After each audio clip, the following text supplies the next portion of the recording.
Yeah, I really have a love-hate relationship with social media. I'm an introvert. I learned that relatively late in life.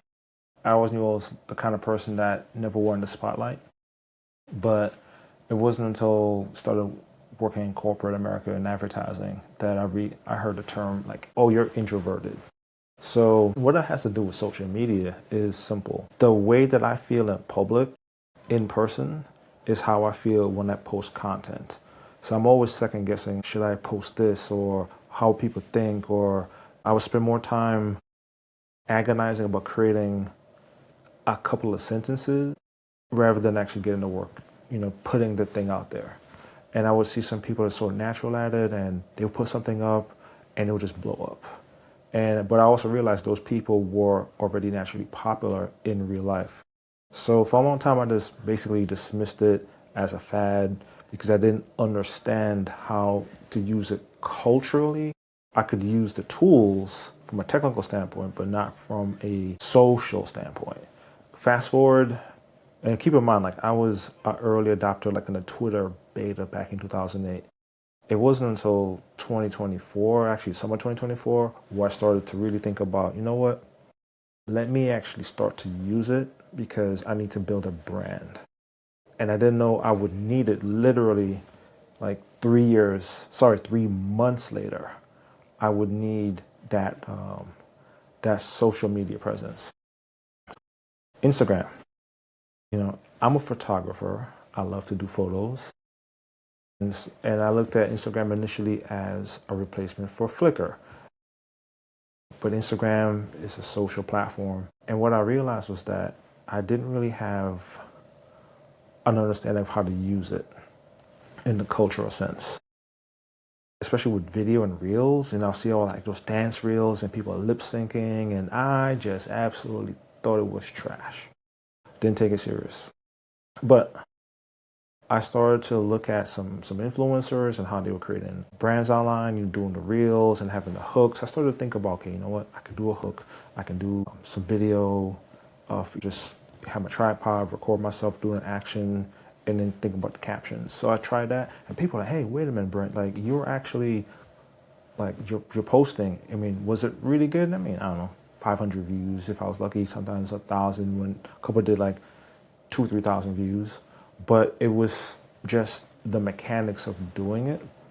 And I tried to do talking head videos, and those, people told me like, don't, this is not for you, or have you. And I think because I was looking at the camera and just really not having any emotion, so I tried it, put it, got rid of it, tried it, got rid of it. Here I am, about a year and a half later, and here's some things that I learned. I think the feed is really where, if you, especially as a business owner, and that's the context I'm gonna give you. I'm using social media as a business owner, not so much professionally. And Instagram for me is an interesting platform because what I'm selling is consulting services and marketing services, as opposed to, just something that's maybe like easier to like promote like a product, or like, like an event promoter, or like, if I'm doing maybe like I'm a photographer, you see my post is very easy to understand. That's it. For me, I'm selling like services that takes months for the right person to really make a decision to do. So what I've used Instagram for is presence.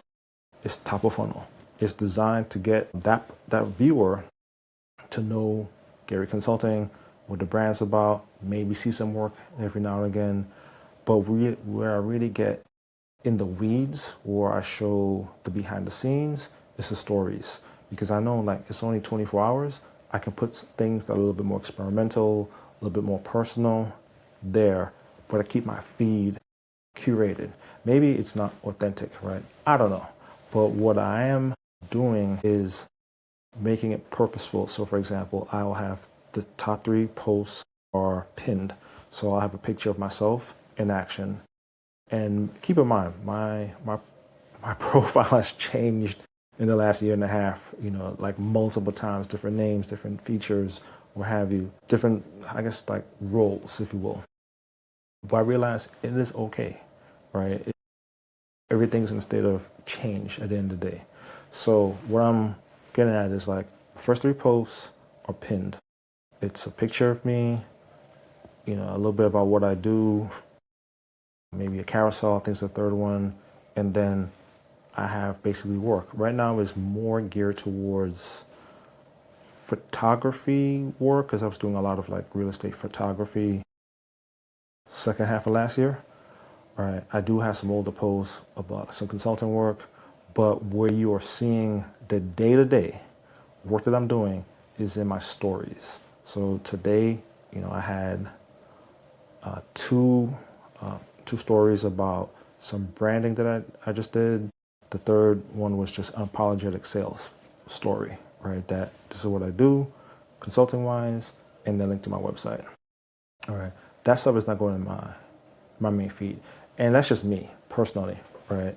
I'm trying to turn my feed into a collection of curated experiences. But it's also just me. So it's not Gary Consulting only, it's the totality of me. So that's gonna be a mix of some real estate content, some real estate photography content, personal content for my networking groups. But I'm trying to make it so that if I'm showcasing on that feed, all right, I had a carousel of one of my wife's friends' birthday. Why? Because that's just something personal that happened. Before that, I had another story about a Christmas party from one of my real estate clients, right? It was just a beautiful moment, but I worked on putting a nice cover for the carousel. So that's just some context as to like what you're looking at. And that's how I'm using my feed. It's just really when the right opportunity to post comes up, it goes on the feed. Next, I'm going to be working on like the highlights. So I'm going to be having some testimonials, some projects, professionalize that space a little bit more, but I'm not neglecting my feed. And here's why. I don't necessarily get clients that DM me about work. However, because I'm in a professional networking group called Master Networks, you should check them out. People at my Master Networks chapter and related chapters in North Texas that I have a connection with, they look at the feed. I will sometimes go to a different chapter and I'll see somebody I hadn't seen in a while and they'll ask me, how's such and such project, or are you still doing XYZ? Why? Because they've seen what I've been doing via stories. Like, it is a subtle brand reinforcing technique, all right, of using stories. And I am more comfortable selling in stories than I would on the feed. And I think just talking to social media, people who do social media for a living have said that is really the purpose of stories. There's a reason why in stories you have a lot more things like the stickers. You have the link feature. You can add a link in the story, but you can't add a link in the post. Rather than having to do the like link in bio, things like that, or DM me, whatnot though. And it's because they told me stories were meant to be more transactional, personal, but also transactional in the way that reels and carousels and static posts haven't been. So I'm still experimenting. One of the things I want to do is to do more video where I'm going to be doing some of these clips as you see that I'm doing right now. I'm going to cut them down into smaller 20, 30-second hooks, but those aren't going to be in the feed right now. They're going to be in the stories. They're ephemeral. If I'm not looking the greatest, I'm not sounding the greatest, it's okay. It's there. I'm really trying to practice consistency more than anything, on Instagram. I'm going to focus more on just coming up with different types of content, maybe some parts educational, just some parts like day in the life, but going to put a little bit more polish back on the feed because I want, as people are scrolling, they get a full understanding of who I am as an individual, who I'm as a professional.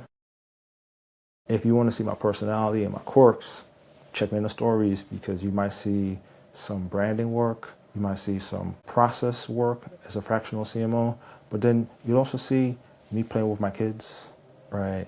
Me just musing, random stuff, and it's okay. But I don't want to have the feed be cluttered because I know the feed has a role The feed's role is for exploration on the Explore tab. Like that content goes in the feed. Stories are meant for the people that know me and want to stay up to date. And I also love the fact that when I post to Instagram stories, it's going to the Facebook stories as well. And there's a lot of interactions. Sometimes I get more interactions on Facebook stories than I do on Instagram stories. So it's a work in progress, but it's okay. Take it from there, see what happens.